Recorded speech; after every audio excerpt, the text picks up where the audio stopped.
After 60, you may notice something strange.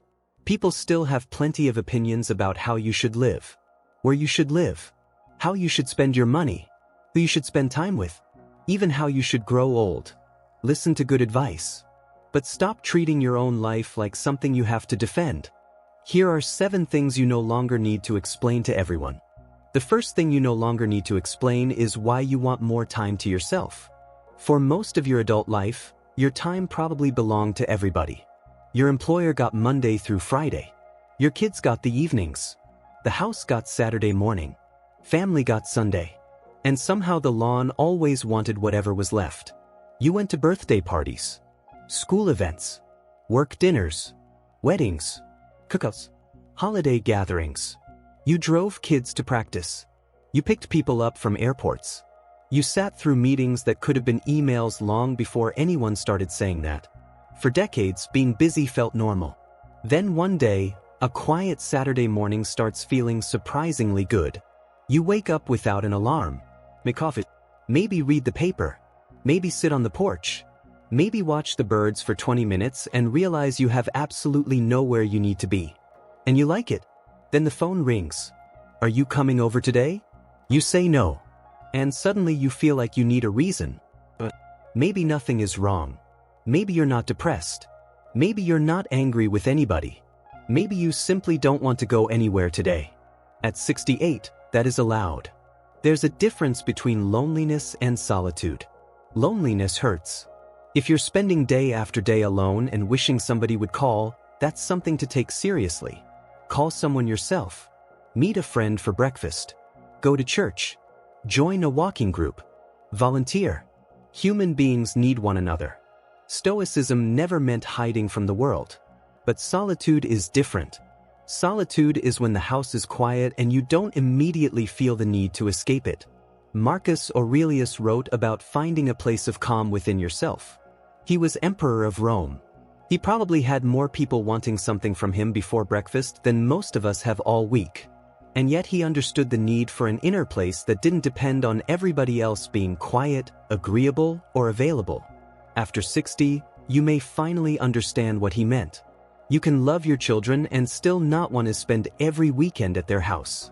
You can adore your grandchildren and still feel a small wave of relief when their parents pull out of the driveway. Anyone who has spent 6 hours with a 5-year-old understands this perfectly. You can enjoy Thanksgiving and still enjoy the silence after the last car leaves. Those feelings don't cancel each other out. That's real life. So stop inventing excuses for wanting a little space. You don't need to say your back hurts. You don't need to say you have errands.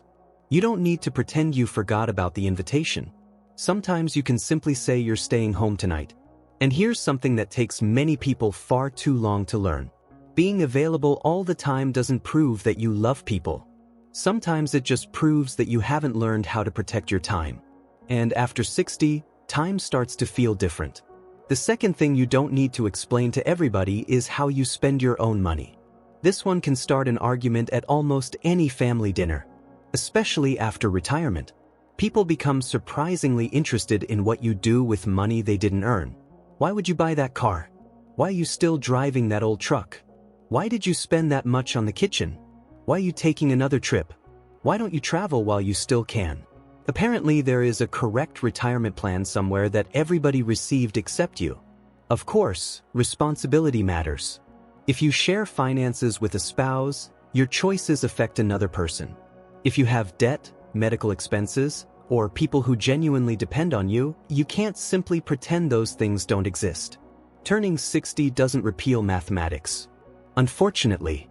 But if you've worked for 40 years, saved responsibly, paid your bills, and thought carefully about what you can afford, you don't need a committee meeting every time you decide to enjoy some of it. Maybe you want to take an Alaskan cruise. Maybe the thought of spending 7 days on a ship with 3,000 strangers sounds terrible. Maybe you'd rather put that money into a workshop in the garage. Maybe you want a camper. Maybe one night in a camper taught you that hotels were one of humanity's greatest inventions. That's personal. Stoicism isn't about refusing pleasure. It is about refusing to become controlled by it. There's a difference. Buying something to impress the neighbors is one kind of dependence. Refusing to buy something you genuinely value because you're afraid the neighbors will judge you is another. In both cases, the neighbors are making the decision, and they're not paying the bill. There's another part of this that gets harder when adult children are involved. You love them. You want them to be okay. If they're in a genuine crisis, of course you may want to help. But there is a difference between helping your 40-year-old son through a difficult year and becoming the permanent financial department of his life. Parents struggle with this because fixing things becomes a habit. For years, that was your job. They fell. You picked them up. They forgot lunch. You brought it to school. Their car broke down. You figured something out. Then suddenly they're adults. But the instinct to rescue them is still sitting right there. Sometimes love means helping. Sometimes love means letting an adult solve an adult problem. You don't have to apologize for protecting the retirement it took you decades to build. And you also don't have to apologize for enjoying it. Use some of the money. Use some of the good things. Just don't confuse spending with living. The third thing you no longer need to explain is why certain relationships have changed. This one can hurt. Because when people hear that you don't see someone anymore, they want the story. What happened? Did you have a fight? Who started it? Are you still mad? Sometimes there is a dramatic story, but often there isn't. Sometimes a friendship simply reaches the end of the road. The person you were close to at 40 isn't necessarily the person you'll be close to at 70. One of you moved. One remarried. One stopped drinking. One didn't. One became a caregiver and disappeared into that responsibility for a few years. One turned every conversation into politics. And eventually the other person decided they'd rather discuss almost anything else. Weather, baseball, the price of eggs, anything. Life changes people. Sometimes it changes them together, sometimes apart. That doesn't always require a villain, but there are also relationships that have been hurting you for years. The friend who only calls when they need something. The relative who turns every family gathering into a chance to criticize you. The person who makes a joke at your expense and then tells you you're too sensitive when you don't laugh. At 25, you may tolerate that because you desperately want everybody to like you. At 65, you begin wondering why you're spending Wednesday afternoon with someone who reliably makes Wednesday worse. That's not bitterness. That's information. Still, be careful. I don't believe in throwing people away because they disappoint you once. People are messy. So are we. If you eliminate everyone who annoys you, eventually you'll have a very peaceful phone and nobody to call. Good relationships require forgiveness. They require patience. Sometimes they require hearing something you don't want to hear. But patience and self-abandonment are not the same thing. You can forgive someone without giving them unlimited access to your life. You can love someone and see them less often. You can wish somebody well from a distance. You can also admit that a relationship has become one-sided. Maybe you're always the one who calls. Always the one who invites. Always the one who remembers the birthday. Always the one saying we should get together. Try noticing the pattern without immediately turning it into a judgment. Maybe they're overwhelmed. Maybe they're dealing with something you don't know about. Give them some grace. But don't spend 10 years begging for 5 minutes of someone's attention. You don't need to make a dramatic announcement. You don't need to block everybody. You don't need to post a quote online about removing toxic people from your life. Just stop forcing what has to be forced. Leave the door open if you want, but stop standing in the doorway all day. And then look around. Because while you're thinking about the person who never calls, there may be somebody else who always does. The old coworker who meets you for breakfast. The neighbor who brings your trash can back up the driveway. The sister who sends you a ridiculous picture because she knows it will make you laugh. The friend who asks how the doctor's appointment went and remembers the answer. Those are not small things. At this age, those are the things. Take care of the people who make room for you. The fourth thing you don't need to explain over and over is why you said no. Most people know how to say the word. The trouble starts immediately afterward. No, I can't make it Saturday because I need to take the car in, and then I have to stop at the pharmacy, and I haven't been sleeping very well, and Sunday morning I might have something going on.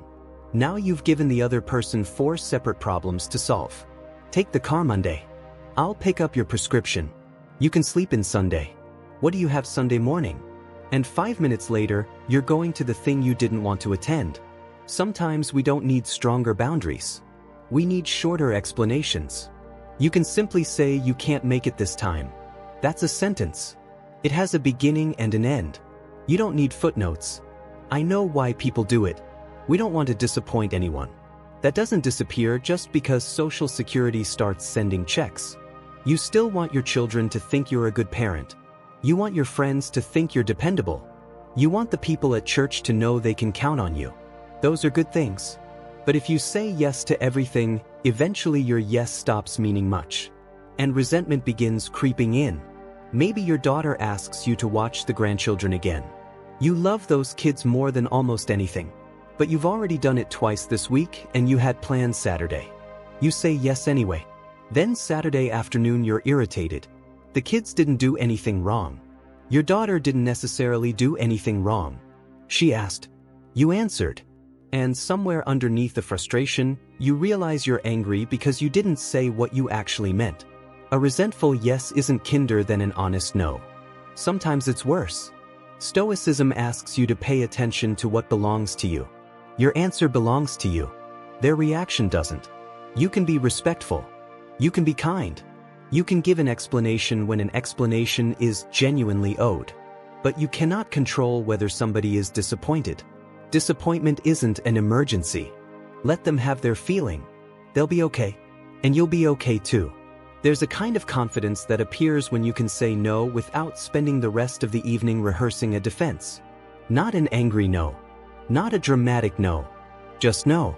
If you're at a point in your life where you're finally learning that, put one word in the comments. Enough. Nothing else. Just enough. Because somebody reading the comments may need to see how many people spent decades learning the same lesson. And if this conversation feels familiar, stay with me. Because the next one is where a lot of people quietly waste years fighting something nobody has ever defeated. The fifth thing you don't need to explain is how you choose to grow older. America has a strange relationship with age. Everybody wants a long life. Nobody wants anybody to notice they've had one. We're told to look younger, feel younger, dress younger, move younger, think younger. There's an entire industry built around convincing you that the evidence of being alive for 70 years is somehow embarrassing. There's nothing wrong with taking care of yourself. Exercise. Eat reasonably well. Wear clothes you like. Get your hair done. Use the moisturizer. And for the love of your dermatologist, use sunscreen. But taking care of yourself and being ashamed of yourself are completely different things. You're not a failed 40-year-old. You're 70. You already did 40. Maybe you were raising kids, paying a mortgage, sitting in traffic, and wondering how anyone could possibly afford braces. You don't need to go back. Your body changes. Some of it is inconvenient. Some of it is frightening. Your knees may hurt. Your hearing may not be what it was. You may need glasses in every room because somehow the pair you just bought disappears the moment you put it down.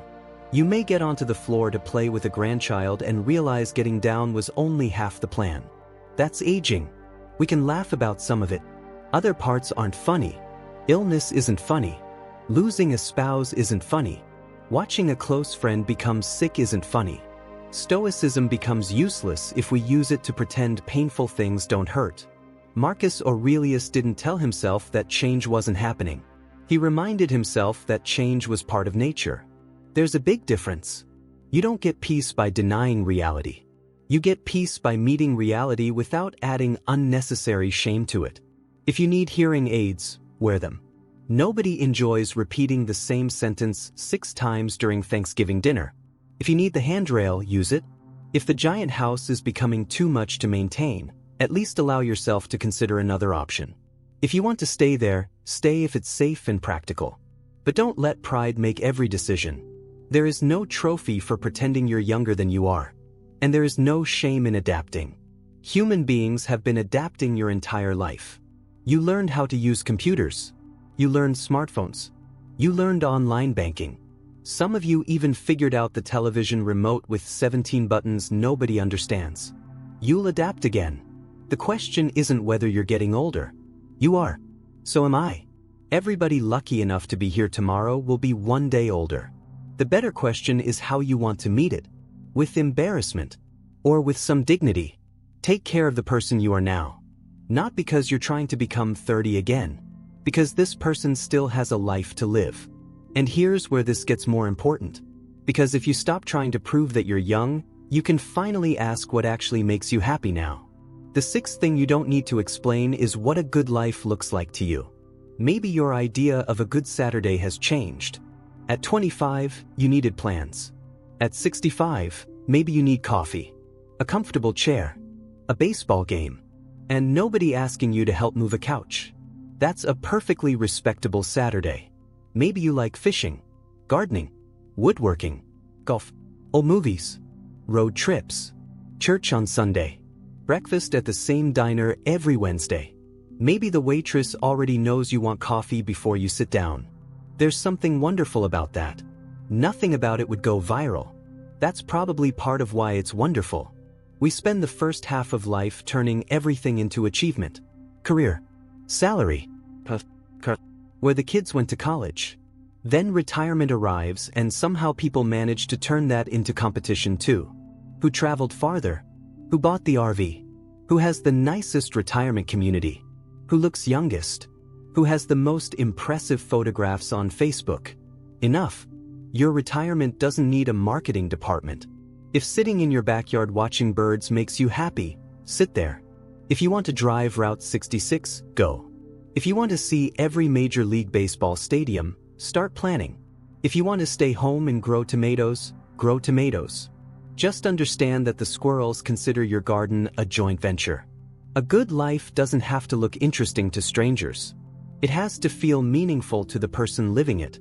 This is one of those things that becomes clearer with age. You begin noticing that many of the moments you miss most weren't impressive when they happened. Breakfast with your spouse. Your kids running through the house. Your father sitting in his favorite chair. A dog sleeping beside you. A family road trip where somebody complained for 6 straight hours and somehow now you remember it fondly. Those moments didn't announce themselves. They just happened. That's why I don't want you waiting for your life to become special. A lot of it already is. You just don't recognize it until later. Eat the pie. Use the good dishes. Take the drive.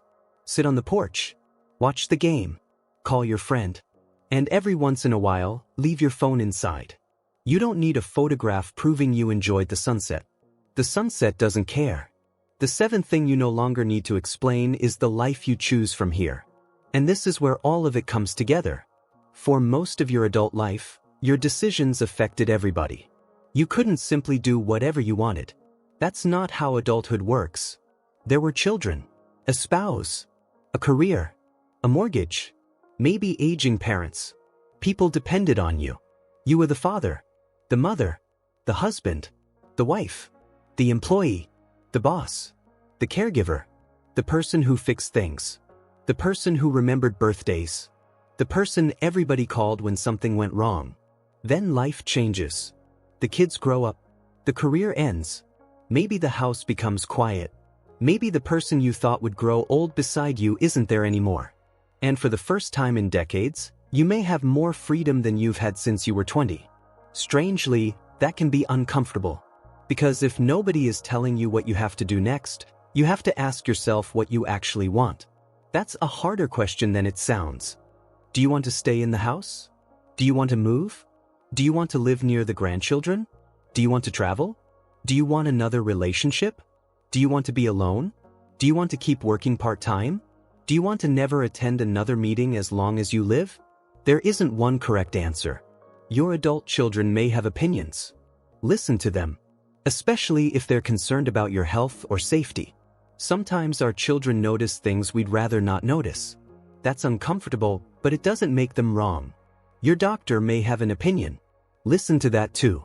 Your spouse deserves a voice in decisions you share. A trusted friend may see a blind spot. Listen. Stoicism is not stubbornness wearing a toga. Being 60 or 70 doesn't make every decision you make wise. We've all met enough older people to know that. But listening to good advice is different from asking everybody for permission. After you've listened, after you've thought, after you've looked honestly at your finances, your health, your responsibilities, and the people you love. Eventually you still have to choose. Maybe your daughter thinks you should move closer. Maybe she's right. Maybe moving would separate you from the doctor you've had for 20 years, your church, your friends, your neighbor, and the diner where everybody knows your name. That's worth considering too. Maybe after losing your spouse, you meet someone, and suddenly your adult children feel strange about it. I understand why.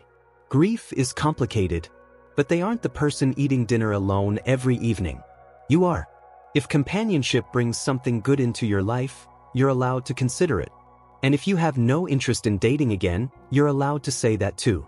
You don't need a partner to prove you're happy. You don't need solitude to prove you're strong.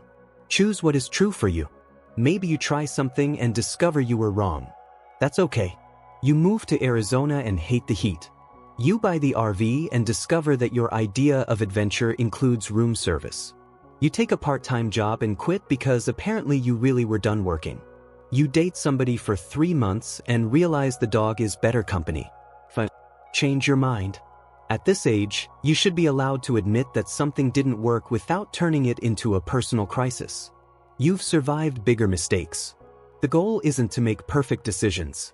It's to make conscious ones. And this is where the Stoic idea of control becomes very practical. You don't control whether everybody understands your choices.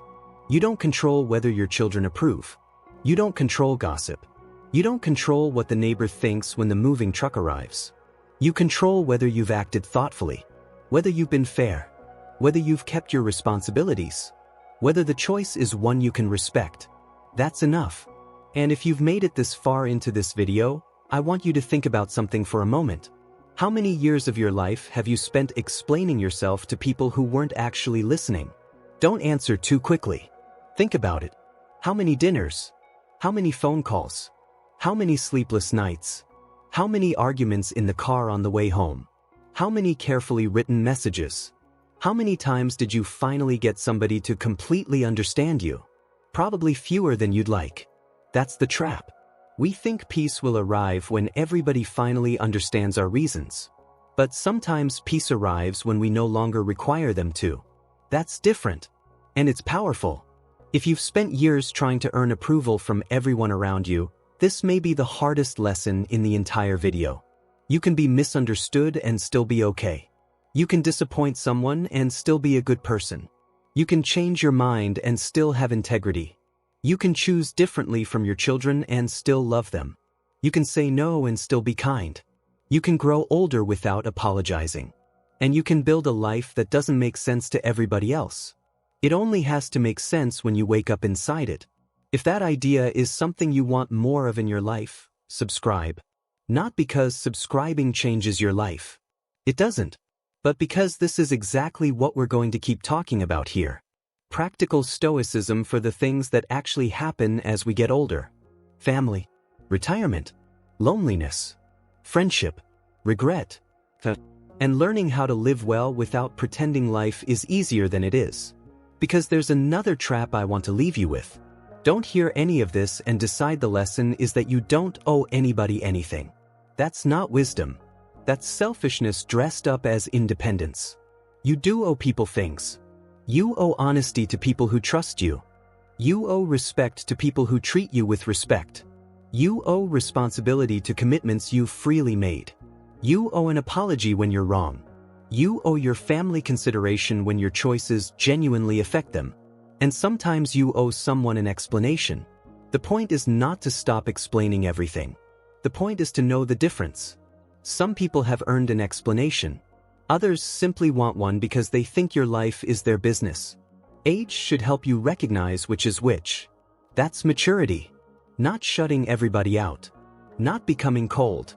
Becoming selective. Selective with your time. Selective with your energy. Selective with the arguments you're willing to have. Selective with the people whose opinions are allowed to follow you home. Because time changes value as you get older. A Tuesday afternoon at 70 doesn't contain fewer minutes than a Tuesday afternoon at 30. But you understand those minutes differently. You've watched 10 years disappear before. You know how quickly children grow up. You know how quickly a career becomes something you used to do. You know how quickly a noisy house becomes quiet. You know how quickly somebody can go from sitting across the table from you to becoming the person you wish you could have one more conversation with. That knowledge can make you afraid, or it can make you pay attention. I prefer the second.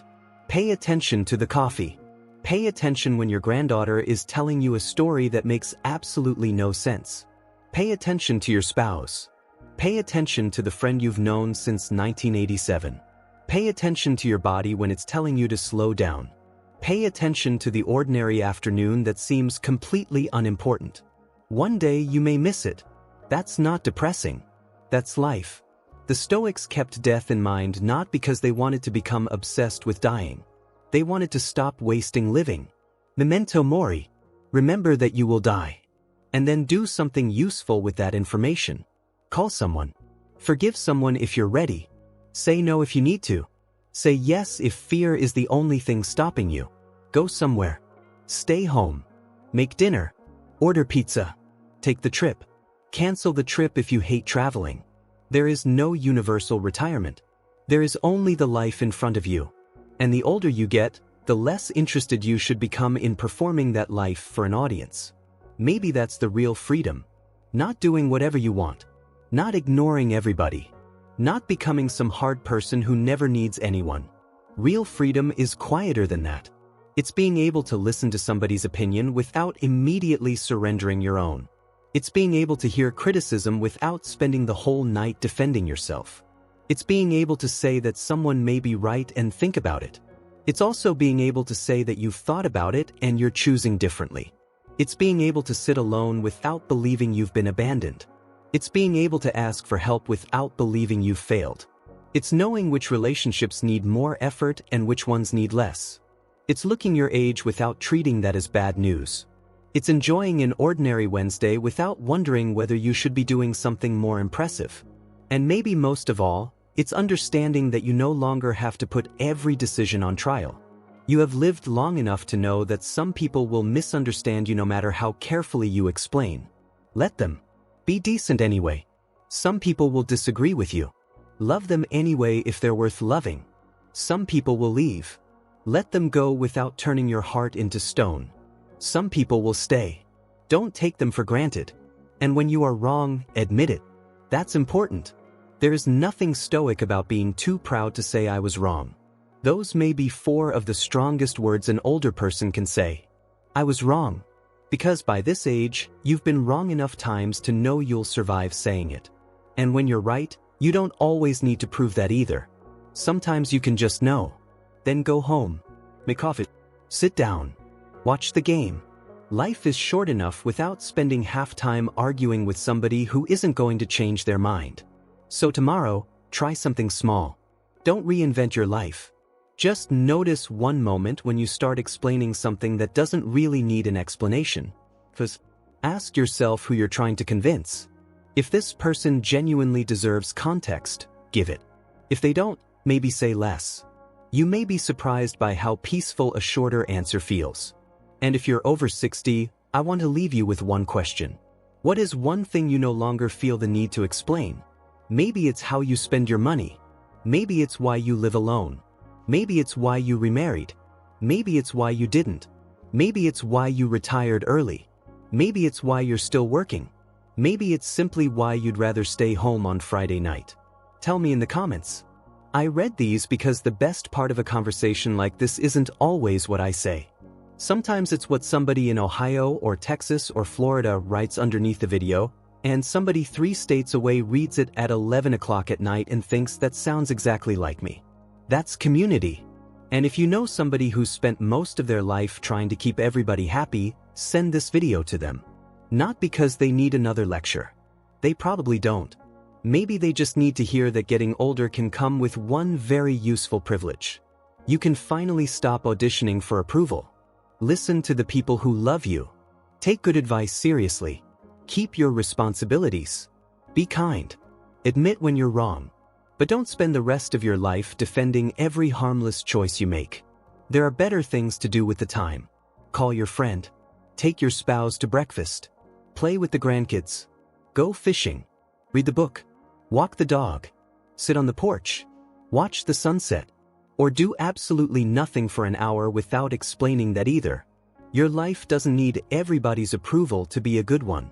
It needs your attention while you're still here to live it. And that is worth protecting.